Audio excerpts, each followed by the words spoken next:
facilitation team, and I will be your host for this session. Thank you everyone for tuning into this session brought to you by Lynn Review Center, the Princeton Review Philippines, AG Philippines, and ACC Philippines. For this session, we'll be having another country talk, but now it's for Spain.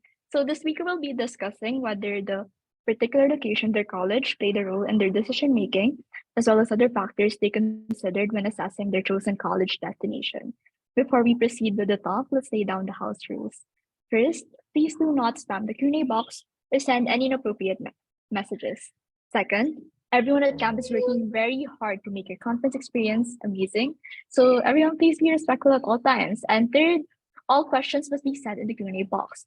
Questions in the chat box might get lost in all of the messages. So, okay, now that we're all familiar with the house rules, allow me to introduce our speaker for today, this session, actually. So, Nadia Del Rosario is an incoming second year taking a bachelor in business administration at IE University. She graduated from Assumption College, San Lorenzo in 2022 and moved to Madrid for her studies in September of last year. As of now, her studies are teaching her general business subjects, but she has a particular interest in specializing in the marketing and communication field. So, hi Nadia, thank you so much for coming today. You can take over. Hello. Hi. Okay. So I think camp has my PowerPoint, so we can wait for that. But to start again, hi, I'm Nadia, and I study in IE, specifically in their Madrid campus. So yes, as mentioned, I'm taking business administration, and I'm about to enter my second year. So now that the PowerPoint is up, thank you. Let's jump right in. Okay. So first, we're going to talk about the specific requirements you will need during the application process for majority, if not all, universities in Spain. So you'll need your NSO and your passport. Order your NSO already because once you get into uni, you will also need it for your visa application. So get your NSO passport, scan it, upload it to your laptop, and keep a little folder filled with your documents so that whenever you apply on the website, you can just upload them right away. You know where to find them. And then your essay, that will be, again, something you can do yourself, but you'll need to wait for the prompts. So again, once the prompts are out, try to get it done as soon as possible or try to draft it as early as possible because it's really the meat of your application and the most important part, in my opinion. Okay, and next is what you need from your school. So you will need your teacher recommendation letter, which again, ask for it as early as possible because your teachers aren't just making recommendation letters for you, they're making recommendation letters for your entire batch. So ask for your recommendation letters early. And then you also need to order your transcript from your school. So my school gave me my grades 7 to 11 transcript, and that's what I submitted, though most universities will only require your grade 9 to 12 transcript. If you don't have your transcript available for the current academic year you're taking, so your senior year, I'm assuming, you can just email your admissions advisors, get in contact with them because throughout the application process, they will be such a big help. Like if you can ask them a million questions and they're more than happy to answer you. So just explain to them like, hey, grade 12 isn't finished. I won't have my grades until this date. Could you wait? And they will wait. Next, you'll need your medium of instruction if you did not go to an international school or take IB, because they just need proof that you're fluent in English, depending on the degree you choose. So you can order this at the same place you get your transcript. But yes, you will need your medium of instruction. And then you also need your diploma. So again, like the transcript or the grade 12 grades, you can email the advisor saying, hey, I'm supposed to graduate on this date. So that's when my high school diploma will be ready for submission. Until then, can I submit my most recent diploma? So mine was my grade 10 diploma. And yeah, those are the documents you will need. So next. Next is what you can do. So these are just aspects universities find really important when looking for students. So first is that you need to be well-rounded. Like not only do your grades need to be good, but you also need to excel at your extracurriculars and you need to show that you're committed to them. So for example, if you've been in varsity for 4 years, universities will love that because it shows that you've committed to the sport for a long time and you've committed to your team and that you're not the type to quit. They also really like when you've excelled at the things that you do. So, for example, if you're really into photography and you were able to win a photography competition, either locally or online or internationally, they'll love that. And again, like if you're into photography and let's say your school has a photography club and you become the club head, they'll really appreciate those things and they really love it when students are more than just one thing, if that makes sense. So again, have good grades, and for your extracurriculars, try your best to do as much as possible. So not just sports, but arts and even nonprofit organizations, everything counts. And just showing that you have experience, even in the corporate world, is so important. Universities love when you have had internships in the past, and just the more things you can add to your skill set, the better. Next is you do not need IB if it's not accessible. So almost all of the girls I know in AC who applied to universities abroad got into multiple universities with multiple scholarships, and none of us took IB. This is just for my batch, but none of us took IB, and I know so many girls who got in and got scholarships. So if you not taking IB is making you apprehensive to apply, or if you think it's holding you back, don't let that get in the way, because you can do it. Like a university will be able to see whether or not you're a good student, and if you're a good student, they're going to get you no matter what. So don't think that because it's not accessible, studying abroad is not possible. No, if it's not accessible to you, you don't need it. But if it is and you want to take it, do it. But again, it's not necessary. Next is to research the values of the universities you're applying to. So this every company has a vision mission statement, and universities are the same. They have their vision mission statements and they have the values they uphold throughout their institution. So for example, in IE, they value the humanities, innovation, technology, and leadership. So knowing those values, you can then integrate it into your essay and show how you reflect those values and how you align with the school, because universities are they want to see your potential and see how far they can take you. So by aligning your values with the school's values and showing like, hey, this is what I want for my future, this is how you can help me get there, you're how do I say this? You are showing them that you guys you would fit well together and that you can bring their school more honor and success by committing to those goals. So yes, research university values, very important. And next is whatchamacallit. So I'm not sure if next is daily life or if it's language requirements. Hold on, let me check. So next is what's to be expected from applications. So basically, the timeline for applications is 2 weeks to 4 months. For it depends on whether or not you do early admission. So for example, I started applying October 30. I submitted my application 2 weeks later on November 14, and then I got my results November 30. So application timeline, 2 weeks, results within 1 month. So that was really fast. For UNAV, I started applying in September and I submitted my application 2 months later on November 30. And then I got my results in January. So it depends on the school and it depends on if you do early admissions or not. And next is the entrance exams. So for entrance exams, you will need to take them if you did not take IB, and they're required for all schools unless you do like an international foundation program at UNAV where you will need to take an entrance exam, but only 1 year after you've been accepted into the school, if that makes sense. And for these entrance exams, they're not really like the SATs or the ASETs or DCAT or UPCAT where you have a textbook that you study to help you know what the content of the exam is. It's really more just to test the knowledge you already have on the subject you plan on studying. So, for example, when I was going to take mine for IE, my advisor told me, like, don't study for it because it's just based on common knowledge. So, studying would kind of just stress me out more.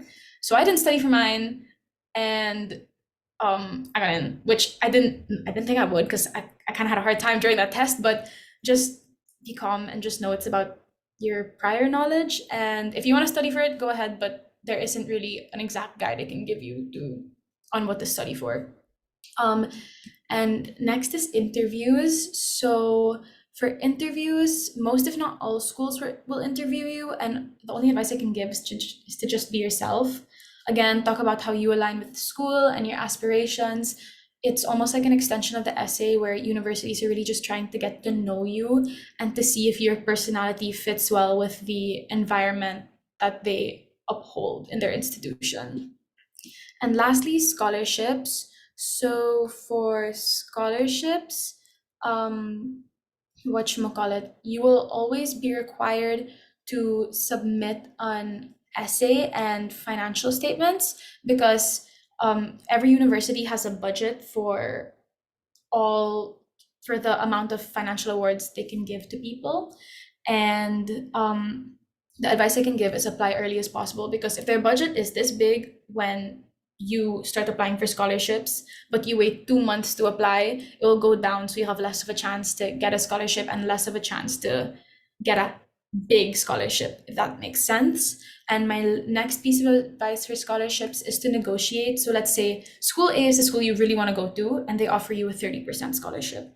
But then school B offers you 45%. And that's a big difference in terms of, how much money you'll be saving. So what you can do is go to school A and say, hey, although I like your school more, school B did offer me a higher scholarship. So unless you can match them or go higher, I'm going to have to stick with them. In most cases, school A will offer you a higher scholarship. So don't be afraid to negotiate, because you are in the power position, and whatchamacallit, both schools want you. So don't be afraid to negotiate for a higher scholarship, because it's very possible that you will get it. And next is daily life and cost of living.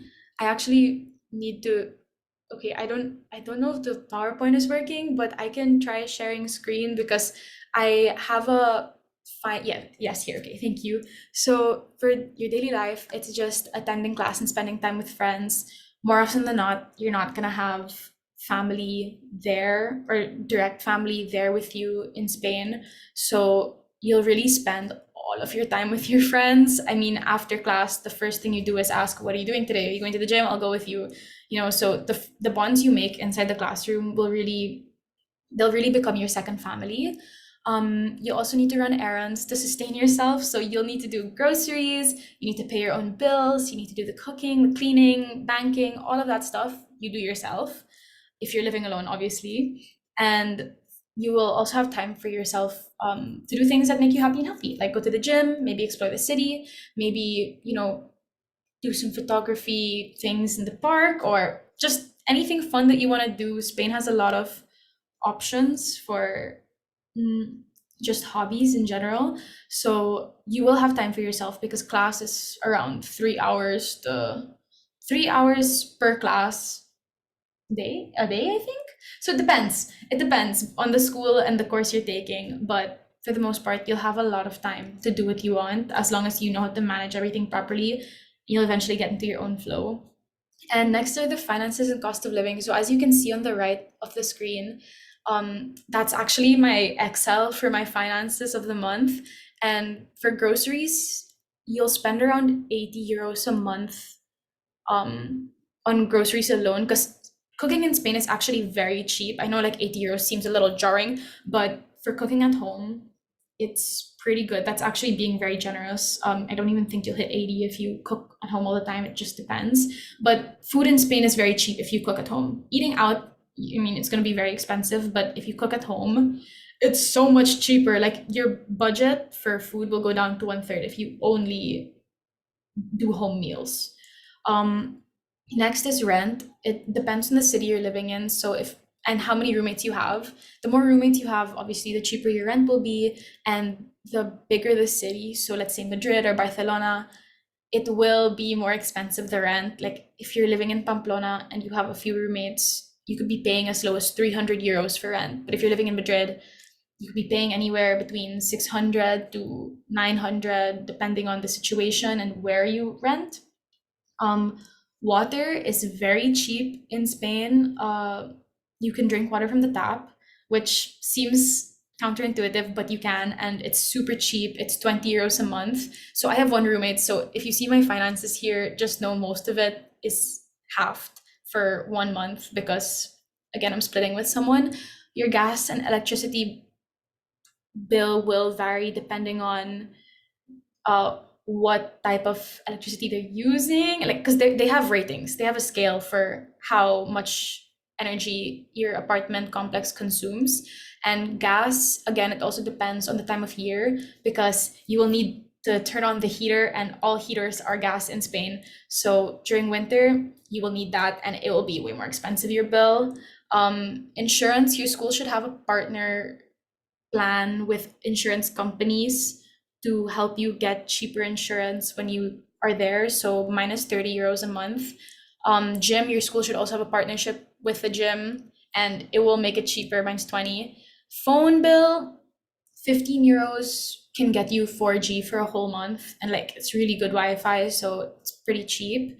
Wi-Fi is around 30 euros a month for an apartment, and then Metro is 8 euros a month because if you're below 25 years old, you get the youth pass. So I highly recommend getting the Metro card because you get free rides all around your city, and whatchamacallit, it's just 8 euros. I mean, an Uber is like 10 euros to get you for like for a 20-minute car ride. So yes, do the Metro.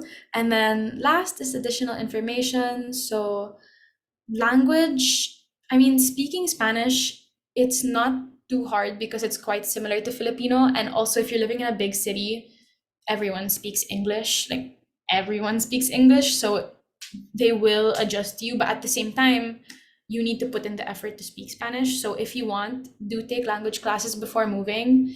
They didn't help me because I didn't bother like practicing with my dad before I left. But if you're gonna commit to speaking Spanish for at least an hour every day before you leave, I wouldn't recommend doing classes online. I mean, you can do Duolingo, but I mean, it's better when you get there and you are speaking to the people every day. You'll catch on fast. It's not really something to worry about.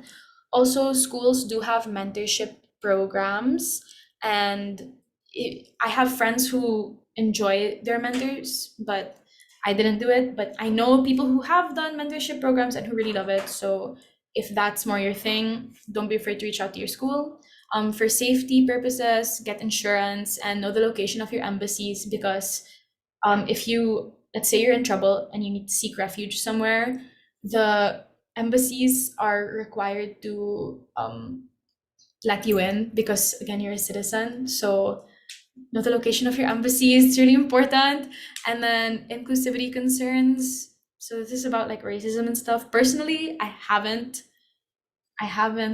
experienced any racism yet. I mean, there are some things people will say that sounds pretty ignorant, but just keep in mind that most of the time people have good intentions when they're talking to you. So if someone asks you like, "Oh, you're from the Philippines, how is your English so good?" It's not because they think you're dumb, but it's just because in their own countries, they're probably speaking the language of their country. So like if they're from Colombia, they're probably speaking Spanish. And in Spain, everyone speaks Spanish.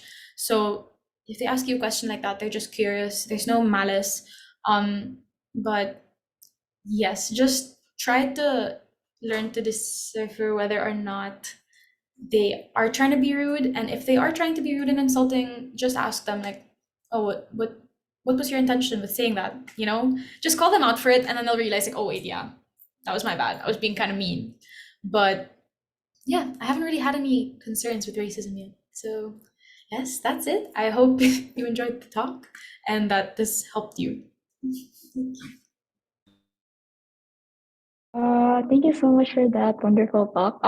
Before we officially wrap up this session, we'll open the floor again for Q&A. Please remember to send your questions in the Q&A box and not the chat box. Okay. Sun, everyone. Okay. Okay, someone from an anonymous attendee asked, how do you fund your studies? So I am on a scholarship. I mean, the whole process of moving abroad will be expensive no matter what, because you're gonna be, I mean, if your family is working here and based here, you're gonna be earning in pesos and living in euros. So just the payment for the visa applications, the NIA, um, and just the applications alone will be a little expensive, and same with living, with the cost of living.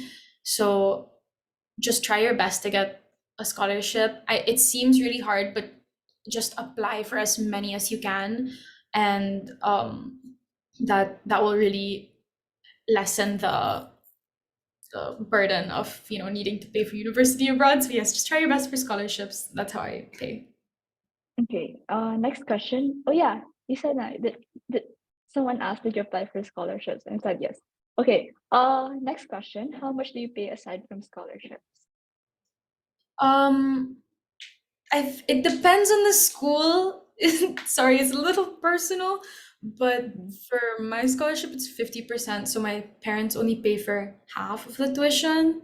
And I, if you exclude tuition, the cost of living there is around the same price as the tuition price I'm paying. So it really depends, and it also depends on the course you're taking. So for example, UNAV, it the International Foundation Program is around 10K in euros, and that's without a scholarship.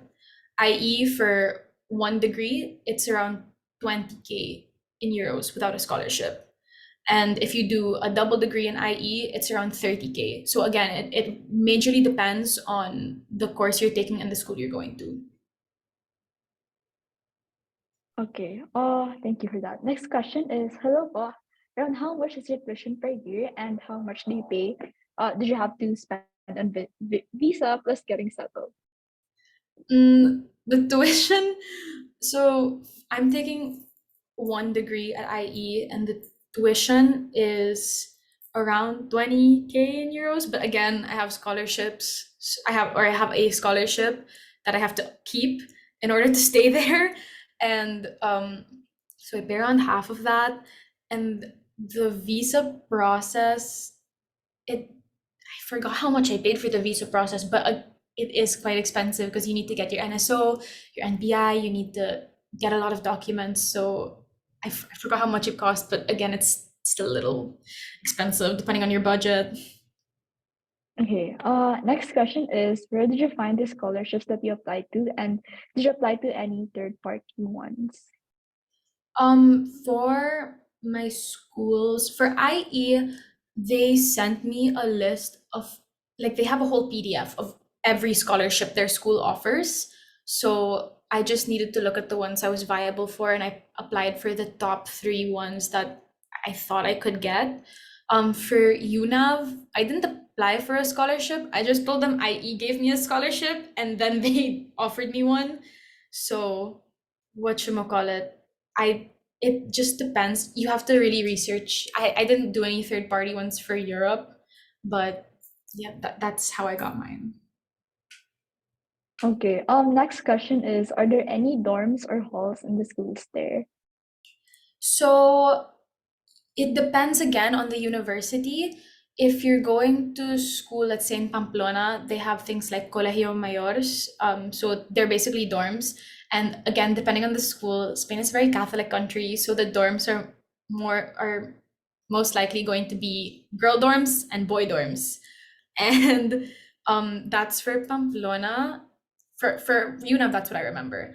But for Madrid, most of the universities there are buildings, so they don't offer dorms. You can join residences. Residences are like dorms, but you can join a residence and you can literally be rooming with a 30-year-old next door. It really, residences are for everybody. They're not just for students, and they're for students in the entire city. So you can be in a residence and be with some of your classmates, but also be with people from other universities, which is really cool because you get to expand your circle. But honestly, it's cheaper to just get your own apartment and get a roommate because you split all the costs and you're not paying any extra fees. Okay. Next question is, how are you able to apply? Did you apply directly to the school or through something similar to the Common App? No, so I'm pretty sure for all universities in Europe, you need to apply directly to the school. So I applied directly to IE, directly to UNAV, and if I was gonna apply to Italy, I would have applied directly to Bocconi, so it's all direct. Okay. Next question is, do you know any unis in the Europe that don't cost too much tuition fee? Mm, I'm not really sure. UNAV for the International Foundation Program, 10K euros, that's extremely cheap for university. Like if you compare, that's actually one of the reasons why I chose going to Spain and applying in Europe over applying in the US, because when I was applying and starting to open my application accounts, I just sat down with my parents and asked them like, "Oh, realistically, can you afford to send me to the States?" And they said, "Honestly, no." So I just said, "Okay, you know what? If that's the case, Europe is a fraction of the price." And that's why I only chose Europe. But UNAV is cheap. If you have a European citizenship, you can apply to the local schools there where education is free, but you will need to speak Spanish. Like all of their classes are in Spanish. But I'm not quite sure the other options. I'm sorry. It's okay. Next question is, hi Po, did you apply to other countries and what made you choose Spain? I didn't. I wanted to apply Italy, but I didn't end up doing it because my application process with IE was so fast. I had gotten my results within a month of applying, and at that point I already knew I was going, so I didn't need to apply to any other universities because I had already gotten into the one I wanted to get into. And I chose Spain because I'm half Spanish, and I was like, oh well, might as well go learn about the other half of my life. So yeah. Okay, that's interesting.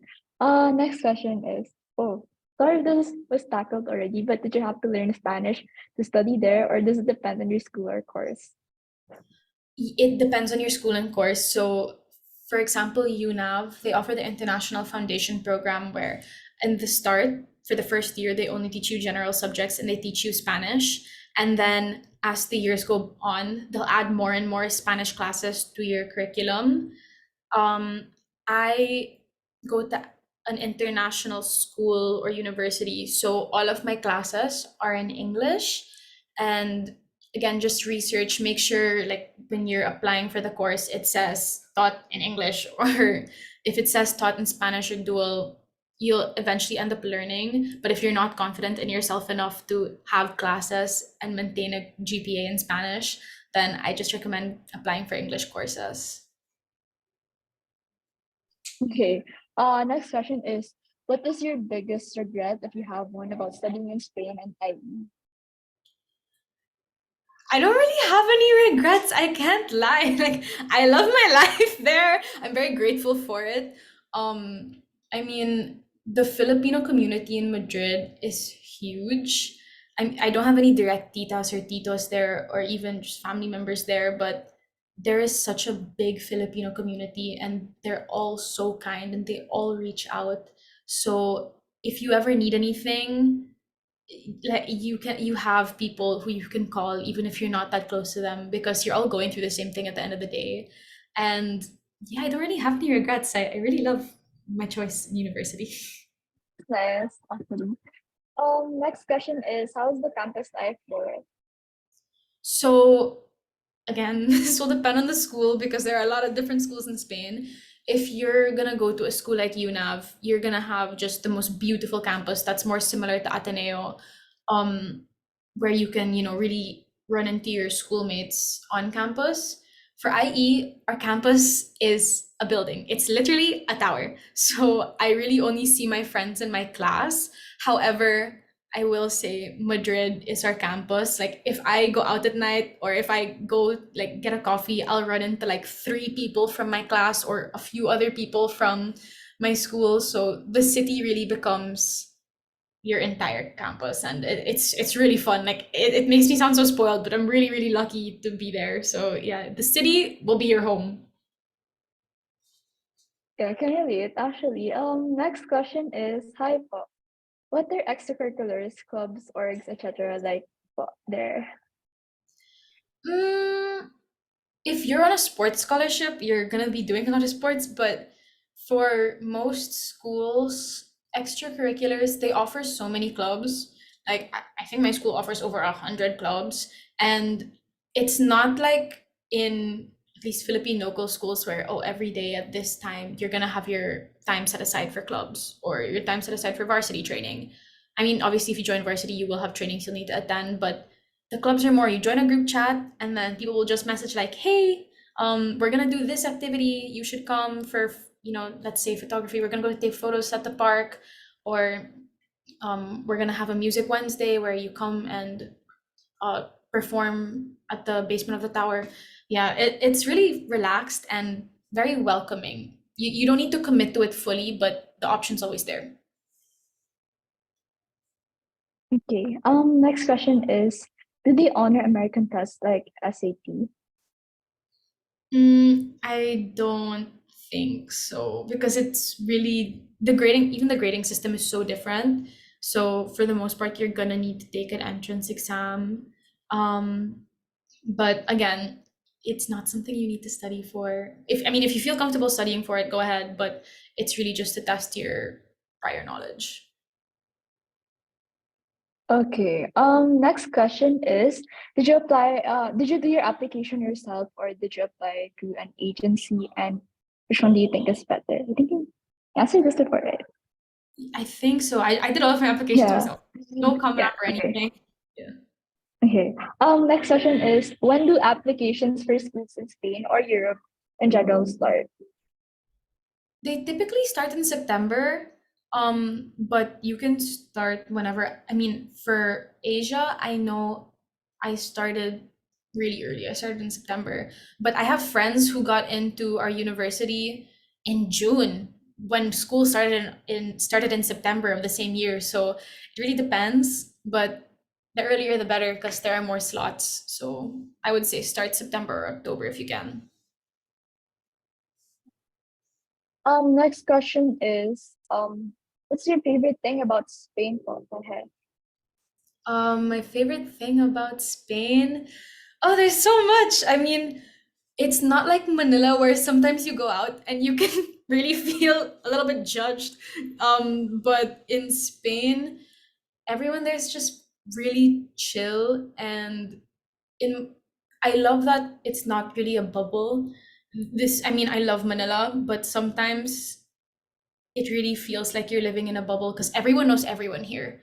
Like if we did a background check on all 32 of us in the room right now, I'm sure we would all find a connection somewhere. So whatever you do here, I mean, everyone will kind of know what happens. Whereas when you're in Spain, you can kind of just dissolve into your own person and just really focus on yourself without having to worry about what people might say about you. That makes Manila sound so bad. No, I love this place. I love this country. But in Spain, you're just really given the freedom to explore who you are as a person without being judged because everyone there doesn't care. They're all doing their own thing and minding their own business.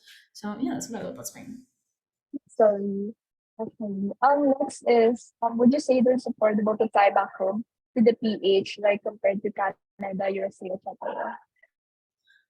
I mean, compared to the USA, yeah, it's really affordable because USA, I think a round trip from New York to here is like 4K now, which is that's a little insane if you ask me, but expensive. Like I'm only allowed to come back once a year because my dad he was just like, "Oh, you're only coming back once for Christmas, you choose."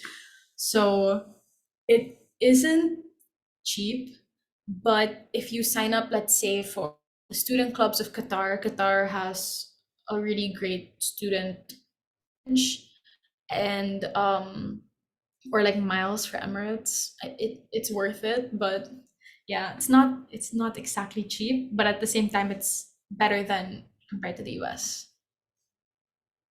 Okay. Next question. Just curious, but did you end up learning Spanish even if it wasn't a requirement for your school, or you converse with schoolmates and locals in English? Okay, so for Spanish, My school requires us a B1 level in Spanish to graduate. So we have Spanish classes there. Like, just putting it out there, like my school offers Spanish lessons that we're required to take until we graduate from B1. And whether or not you learn Spanish, I am not fluent. My Spanish is muy mal porque all of my friends are from everywhere. So the common language really is English. Like we have a Croatian, a Kenyan, a Polish person. So really, none of us English at all. But if you make Spanish friends, or if you have Spanish speaking friends, you will learn it much faster because you're going to need to keep up with how they talk, and speaking to people in Spanish will really help you learn. So if you can speak to the locals in Spanish, like even if they start speaking to you in English, just ask, "No, I want to practice my Spanish," and they'll really help you. Even if your grammar is horrible, they will be like, "No, no, no, you're doing good. It's fine. Just learn." Like they're really accepting. So you'll get the hang of it. Okay. Next question. The entrance exams thing is interesting. Did you have to take an entrance exam for each school that you applied to, like we do here in the Philippines? Mm, yes. Okay, so for IE, I needed to take an entrance exam, and for UNAV, so if you take the International Foundations program offered by UNAV, you won't need to take an entrance exam because they will be teaching you Spanish there, and they will be teaching you general subjects for your first year. However, at the end of your first year of the International Foundations program, you will choose what course you want to get in, what course you want to, and then to see if your knowledge is uh, is at the same level that the course requires. But if you're gonna apply straight to an undergrad program and skip the International Foundations program, you will need to take an entrance exam.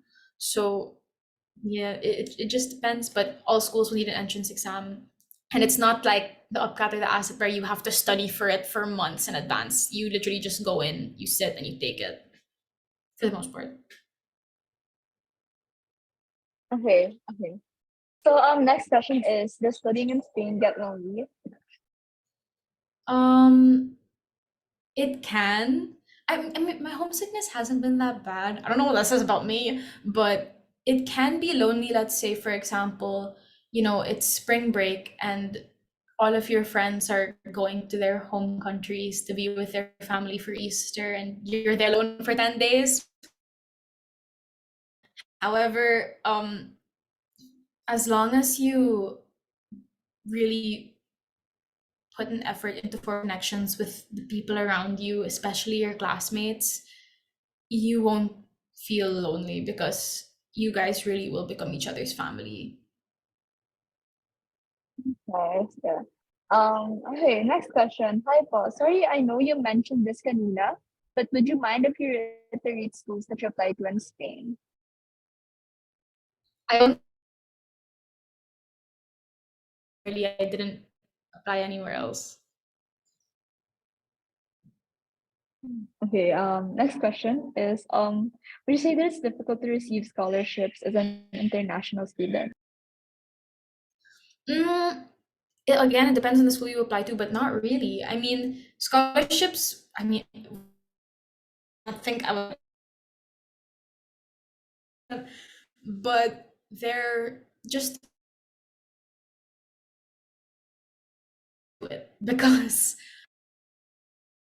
and it's better to do it and not get it and say you tried than to not get it at all. So just apply. I know for some countries, let's say if you're half Ukrainian, you have a Ukrainian passport. In my school, all Ukrainians get free tuition. They don't pay anything because of the war. And Jordanians also get a scholarship automatically. So it really depends. Like they really want more students from abroad, so just try your best. Okay, second to the last question. Does Spain value good grades, or are they like the US where they value ECOS? It's a combination. So, I mean, in high school, if you compared my grades to my classmates' grades, they were nothing great, but they also weren't bad. Like they were pretty consistent, and you know, for any university, you're gonna need to submit good grades. I mean, I had one really bad Filipino grade, and during my interview, the interviewer asked me like, "Why was that grade like that?" And I had to explain, "Oh, Filipino is not my first language." So, I mean, it's not everything. Still need to show that you are committed to your studies. Okay, I think this is the last question. Where did you take the entrance exam? Did you take it here in Manila or in Spain po? Or online? It was for people applying to universities abroad from here. I'm almost 1000% sure they will offer all of their entrance exams online. Again, it depends. I mean, I took my entrance exam during the time of the pandemic, so it was going to be online either way, but they will probably offer you an online exam. Okay. I think that's the last of our question. So okay, that concludes our Q&A session. Thank you guys for your active participation. It was really interactive. There's a lot of questions. And I hope that our beloved speaker was able to shed light on your curiosities and concerns. But if not, can I ask Nadia you to like share your contact info for the participants to reach out to you Oh, after this session? Is there sure, any sure. way for them to? Okay, Yes, in the chat box. yeah, okay. So yeah, just please take note of that. And yeah, you guys have anything to add more? Because we're going to end this session in a while. So yeah, on behalf of CAMP's 2023 facilitation team, I'd like to extend our sincerest gratitude and appreciation to you for sharing with us your valuable insight today. We're so grateful for you for accepting our speaker invitation. Thank you so much. And everyone, let's give a round of applause for Nadia. Thank you so much for coming. Yeah. Thank you. Okay, so thank you so much to everyone for coming to day 5 of this year's camp conference, and see you guys tomorrow. And if you have college fair later, actually, thank you guys for coming. Bye.